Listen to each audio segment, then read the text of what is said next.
Thank you all. Thanks. Go ahead and be seated. Thanks. Listen, thank you all for coming. What a warm welcome. I appreciate this Indiana hospitality. I'm thrilled to be back here again. I want to come and talk to you about some of the problems we face and this nation's great character and our ability to overcome anything that stands on our way. See, we're all going to work together to make America a safer place, a stronger place, and as importantly, a better place.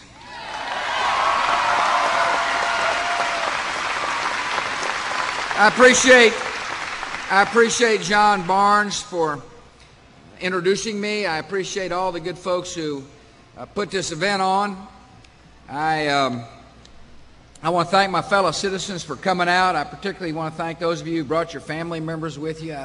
I love to see our nation's young. I love to be with our children.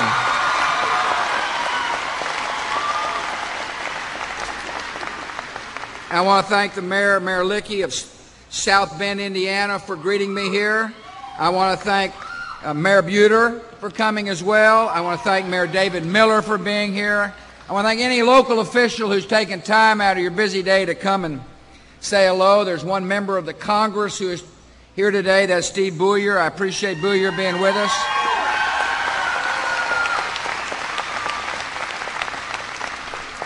As you can see, I had some folks meet me out there at this unbelievable airplane that you provide for the president. I want to thank our longtime friend Digger Phelps for being here. I appreciate him coming to say hello. And as importantly, I want you to know that if you're a Fighting Irish fan, which I presume some people are,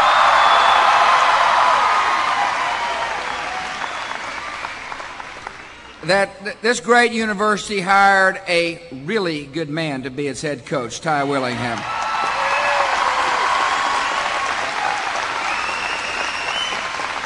I appreciate Ty coming over, and what's interesting about my administration, at least one person in my administration, one of the finest women in America, one of the smartest women in America, is my close advisor on foreign policy. That happens to be Condoleezza Rice. She was a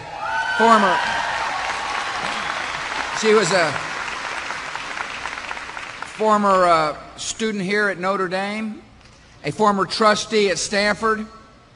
She went and saw Notre Dame's first victory. She's constantly telling me to watch out for the Irish because she knows Tyrone Willingham.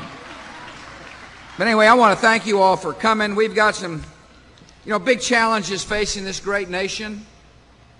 The first challenge is to make sure that there is economic security in America. See, a better America and a stronger America is an America in which people are able to find work. If they're looking for work and can't find work, we got a problem. And we need to do something about it. Our country was in recession. When I got sworn in, it turns out the first 3 quarters of my time in Washington was in recession. Secondly, the enemy hit us, which shocked our economy. Thirdly, it turns out we had some people that thought they could cook the books in America, people that thought the best way to get ahead was to kind of shade the truth, to mistreat employee and shareholder. And we're dealing with all of them. We're dealing with the latter by passing law that says to those who want to cheat people, there's no easy money in America, just hard time. We're going to find you and we're going to hold you account.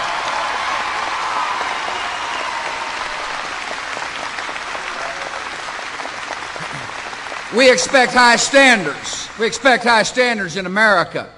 And Democrats and Republicans came together. We passed the most comprehensive corporate reform bill since Franklin D. Roosevelt was the president. It's a good piece of legislation. By the way, it shows what's possible in Washington when we set aside our political parties and focus on what's doing right for the American people.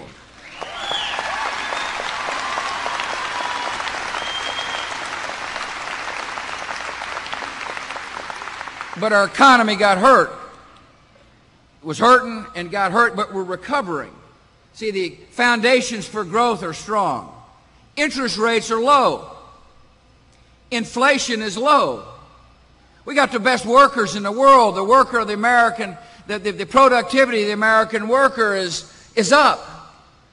The entrepreneurial spirit is strong. The foundation for growth is solid. It's solid. One way to make sure that if people want to find work is to do more on the tax front. Let me tell you something about my view of taxes. Here's the textbook I read. And by the way, some in Washington aren't reading this textbook. They're reading another chapter. I believe if you let a person keep their own money, that person is more likely to demand a good or a service.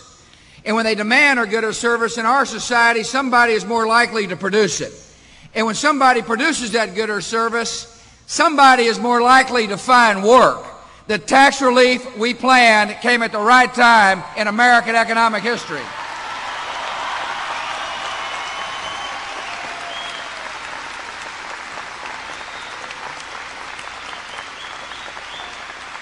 It was the right thing to do.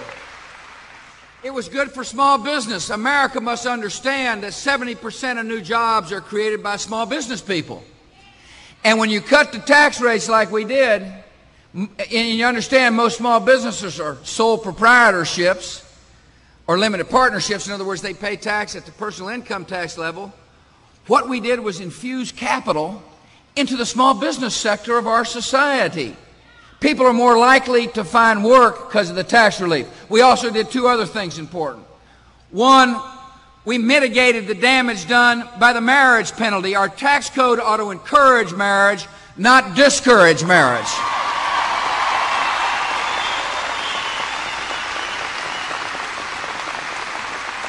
And thirdly, we put the death tax on the way to extinction. The death tax is bad for Indiana farmers. It's bad for Indiana ranchers. It's bad for Indiana small business owners. It's just plain a bad tax.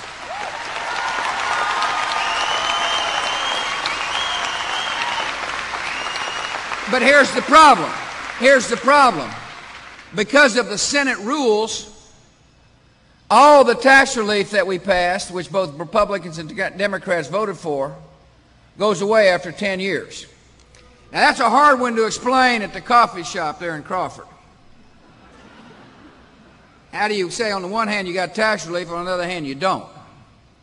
The one hand giveth, the other hand taketh away. It sounds like Washington to me. But those are the Senate rules. And so here's one way to make sure we continue to have jobs for people, so that people can plan, so that people have certainty when it comes to their businesses, so jobs will grow, is for Congress to make the tax relief permanent.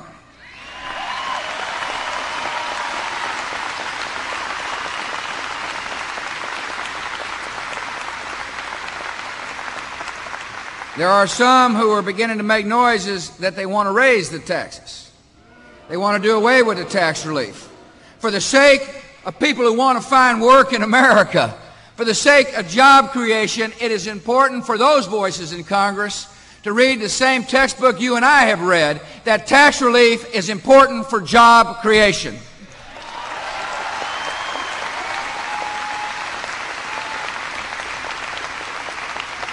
I tell you what else is important for job creation is to make sure that Congress does not overspend. The problem we have in Washington is every program sounds like a beauty. It sounds like a winner. Every program sounds good. Just the problem is they all cost billions. What we need to do is set our priorities. The priorities are how to make America safer, stronger, and better, and not overspend. It's essential that the United States Congress meet our priorities and hold the line on spending. And one way they can better understand how to do that is understand whose money we're talking about. The money we spend in Washington is not the government's money. The money we spend in Washington is your money, the people's money.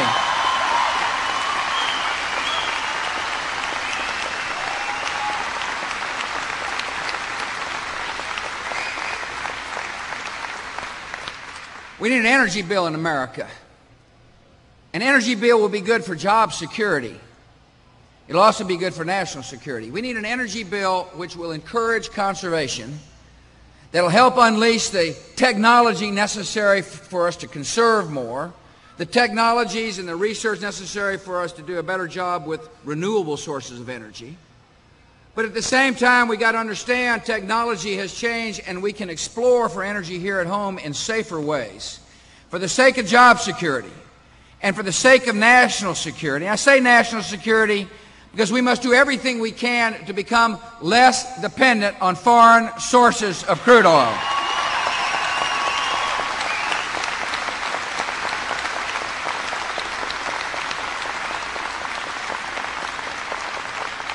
They've been talking about an energy plan for months.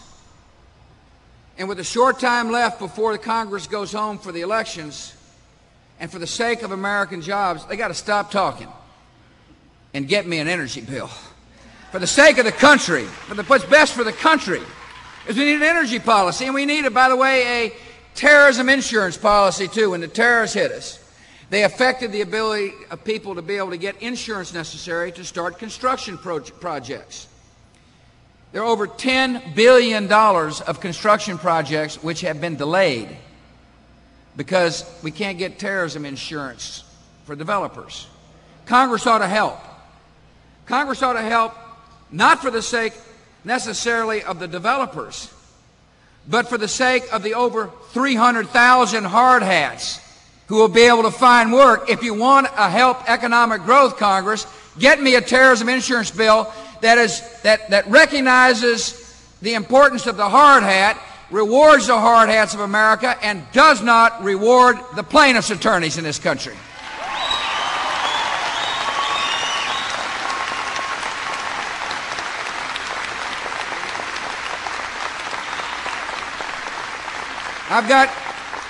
I'm optimistic about our future because I'm optimistic about America. I know the resiliency of our country. I know the strengths of our country. And while some hurt now because of the economic slowdown, I'm optimistic about our future. I really am. I feel strongly that there are better days ahead for people who can't find work. The foundation is there, and we'll keep working. We'll keep working. My biggest job, however, is to protect you, the American people. That's my biggest job now, is to secure the homeland, is to make sure that we're safe, is to make sure that American families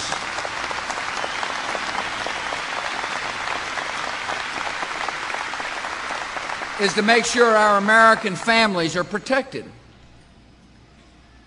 That job still exists, and it's important today because there's still an enemy out there that hates us.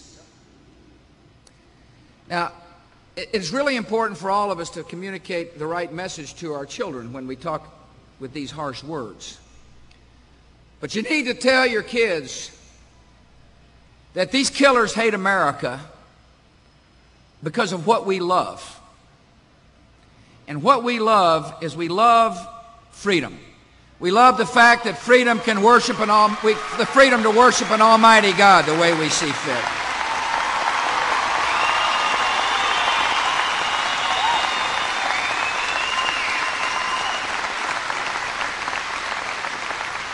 We love our freedoms. We hold them dear, and we're willing to defend them. We love freedom to speak. We love freedom to assemble. We love freedom of the press. We love those freedoms.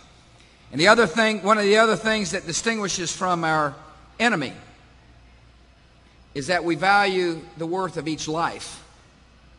Everybody counts.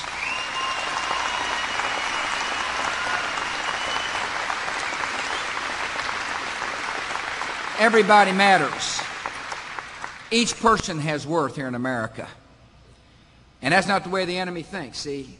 They've hijacked a great religion, and they don't care about life.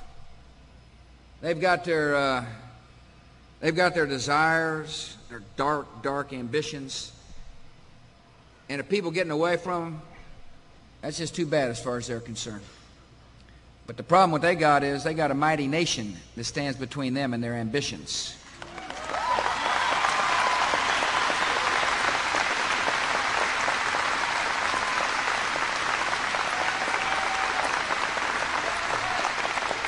we know they're out there. We know they're out there. And therefore, we're doing everything we can to protect you. We're chasing down every lead, every hint. There's a lot of really good, hard-working people who are working overtime, working long hours to protect the homeland. One of the reasons I've asked, or the reason I asked for us to create a new Department of Homeland Security is because I want to have all the tools at our disposal necessary to protect you, not just me, but future presidents. And notice I say future presidents, because I believe this struggle is going to be going on for quite a while, because we're not quitting freedom. And they're probably not going to quit hating for a while. I've asked the Congress to join me in creating this Homeland Department because I want the over 100 agencies involved with your protection to be under one agency. In other words, in order to affect the culture of an agency, in order to set the right priorities, they ought to be under one umbrella. They ought to be working toward the same goal. That doesn't mean they can't do other things, but the number one priority, the most important job that these agencies have, is to protect America.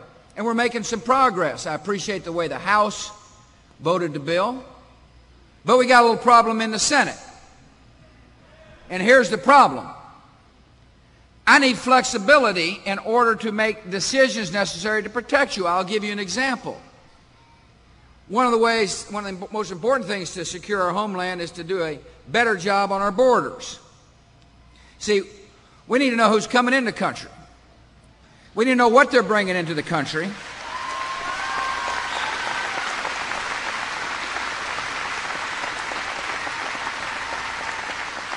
We need to know what they're bringing in, and we need to know if they're leaving when they say they're going to leave. That's what we need to know. And yet, when you go down to the border, when you look at our border, there's Customs, and there's INS, and there's Border Patrol. 3 different uniforms, 3 different cultures, 3 different attitudes perhaps. In order to better secure America, the administration, the executive branch of government, needs the capacity to move people to the right place at the right time. The enemy moves quickly. We should be able to move quickly, yet the bill coming out of the Senate micromanages the process. Listen, there are senators up there who are more concerned about special interests in Washington and not enough concern about the security of the American people.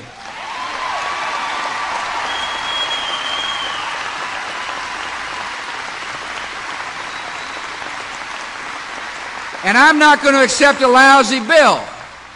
I'm not going to accept a lousy plan. I insist, for the sake of our security, that the United States Senate get it right.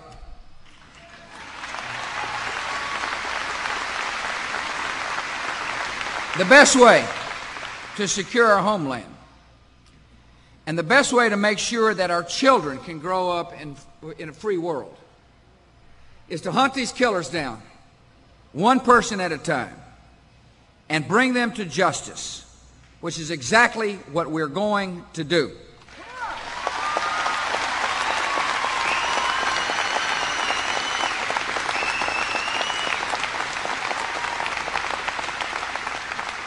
It's a different kind of war than we're used to.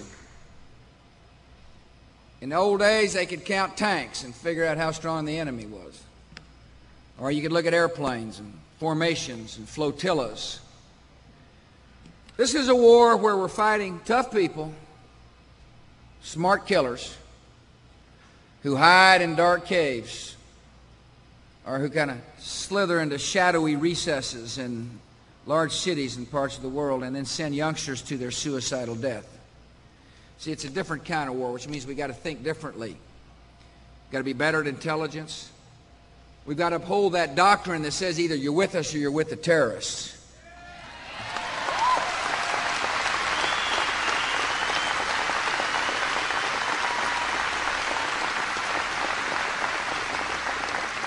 We will be steady. We will be patient. Sometimes you'll see the action in this war, and sometimes you won't see the action in this war. Sometimes you'll know whether we bring one of them to justice. Sometimes you won't know whether we bring one of them to justice, but you've got to know that we're after justice. that we're steadily, slowly, but surely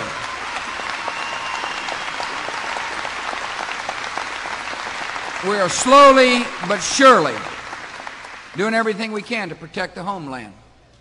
Slowly but surely finding these people. Sometimes they think they can outwit us, but they can't outwit a powerful nation that's just on the hunt. Once we get them on the run, we're going to make sure that there's no place for them to light. Make sure that other countries understand the consequences of accepting these al-Qaeda killers and other terrorists who hate America. I also laid out another doctrine, and by the way, I think it's very important that when the United States speak, we do what we say for our credibility and for the sake of peace. I told the world loud and clear, if you harbor a terrorist, if you feed a terrorist, if you hide a terrorist, you're just as guilty as the killers who came to America.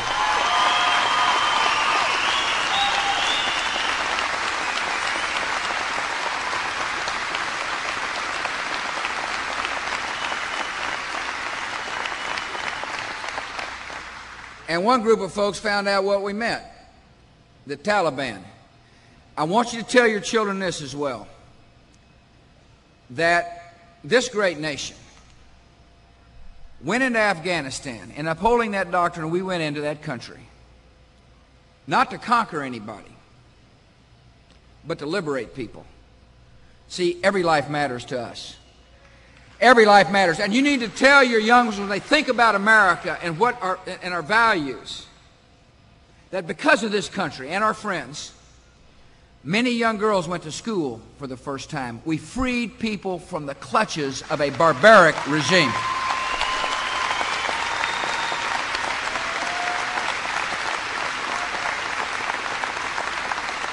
I submitted the biggest increase in defense spending since Ronald Reagan was the president to Congress recently. I did it for two reasons. It's important for you to know why. First, anytime we put our troops into harm's way, our soldiers deserve the best possible pay, the best training, and the best equipment.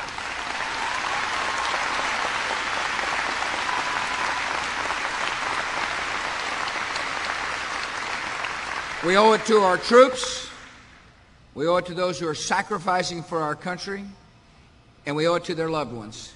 By the way, if you happen to have a son or a daughter or a nephew or niece or a mom or dad in the military, you tell them thanks on behalf of a grateful nation.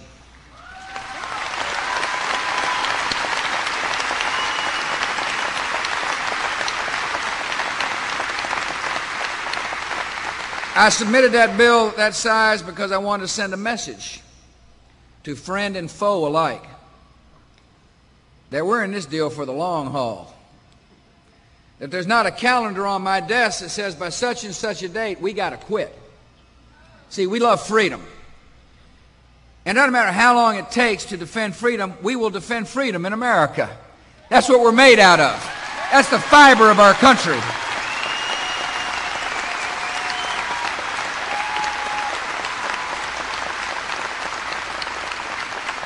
That's important for people to understand. If there is a threat to America, we will deal with it in a deliberative, smart way. If we face a threat, we must confront that threat if we want our children. See, it's a new attitude around the world. We got to understand that. The battlefield is now here in America. It used to be the oceans would protect us. But September the 11th taught us a new lesson. And it's a lesson that we must take seriously. We must understand the possibilities of what can happen in the new war of the 21st century. And that's why I started a dialogue yesterday on another threat to America, a dialogue about Saddam Hussein. I want to assure you that I want the American people to fully understand all the consequences. That's why we're going to have a debate here nationally. That's why there's going to be a lot of discussion. That's why I've asked the Congress to be a part of the deliberations. That's why there'll be open hearings. That's why appropriate members of my administration will testify. That's why we'll share information as much as we possibly can with the American people. Not only with the American people, but with our friends and allies around the world. I'll be meeting with Prime Minister Blair on Saturday, Prime Minister Chrétien on Monday. I'll be talking to President Putin and Premier Zhang and President Chirac tomorrow. I will be beginning to talk about the need for freedom-loving countries to deal with threats today before they become incredibly serious tomorrow. See, I believe we owe that to our children. Some things are certain, however. This is a man who used poisons on his own people. He's invaded two countries. Two countries. He's a person who has ignored all admonitions by international organizations. There will be a good debate.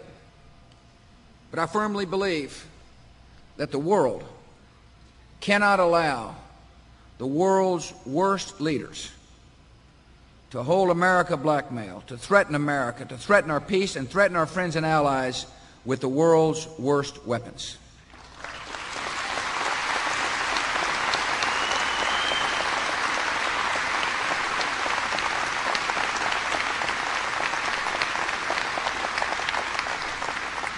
I don't know what was going through the mind of the enemy when they hit us.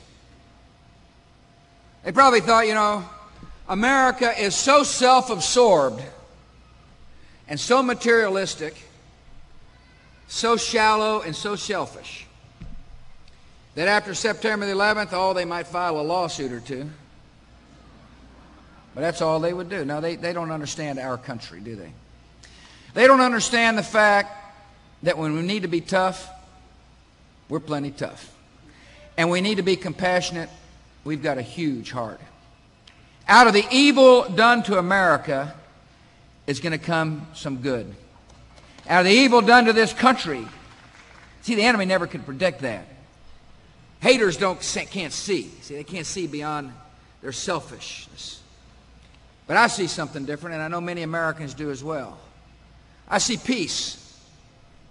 I believe that by being strong and forceful when they need to be strong and forceful, by speaking clearly about good and evil, by leading other peaceful and loving, freedom-loving people in a vast coalition, that we can achieve peace. That we can achieve peace not only for ourselves and for our children, but we can achieve peace in parts of the world where people have quit thinking about peace. We have a chance. The enemy hit us. They awoke a mighty country that not only will defend ourselves, but will lead toward a more peaceful tomorrow. I want you to tell your children that when they hear all the talk and all the speculation and all the thousands of hours of so-called experts babbling away about this, that, or the other, that the true policy of this government is to achieve peace for generations to come. And at home, the enemy hit us, and they have awakened a new spirit in the country. They used to tell people, if you want to join the war on terror, do some good. If you want to fight evil, love your neighbor just like you'd like to be loved yourself.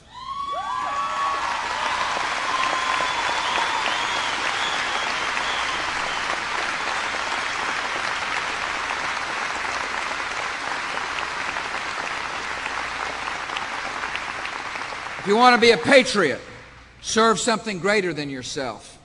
Today we got Ricardo Rios with us. He is a AmeriCorps member. Ricardo, give him a wave. I tell you about Ricardo. He's decided that he wants to serve something greater himself, so he became a teacher, sixth grade teacher. He knows what I know, and I want you all to hear this loud and clear. One person can't do everything in society, I know that. But each of us can do something to help change America, one heart, one soul, one conscience at a time. See, that's the great hope here for this country. The enemy has awakened a new spirit of compassion in America. We've got to recognize that in this great country there are pockets of despair.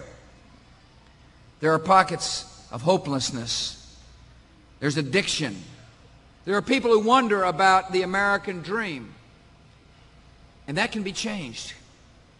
There can be light where there is darkness, particularly when our fellow Americans put their arm around people in need and say, I love you.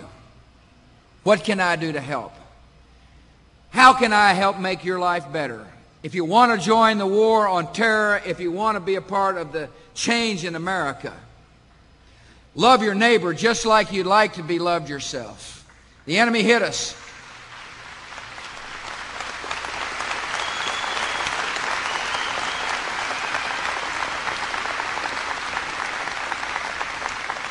Now, the enemy hit us, and as a result, there are more soldiers in the armies of compassion all across America.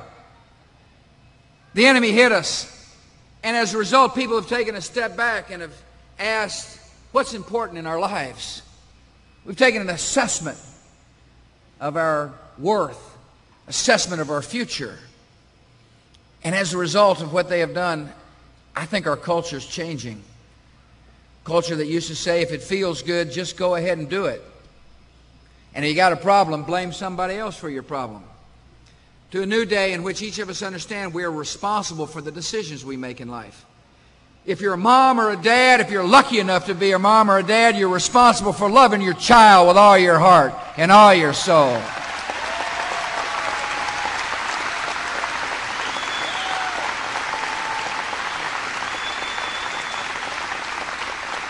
If you're fortunate enough to be a citizen of South Bend, Indiana, you're responsible for the quality of education. You're responsible for the public school system. You're responsible for making sure that your faith-based groups, if they're looking for help, or join. You're responsible for helping feed the hungry. It's your responsibility in order to be an American to serve something greater than yourself in life. Perhaps the most vivid example of that came with Flight 93. I want you all to remember, for me, it's one of the most important moments of the change that is taking place in America. The most vivid and sad symbol of them all, but nevertheless vivid and clear. People are flying across the country on an airplane, at least they thought they were. They learned the plane was going to be used as a weapon. They got on their telephones. They were told the true story. Many of them told their loved ones goodbye. They said they loved them. They said a prayer. A prayer was said. One guy said, let's roll. They took the plane into the ground. Evil done to America is going to come some incredible good, because this is the greatest nation on the face of the earth, full of the greatest people. May God bless you all, and may God bless America. Thank you all.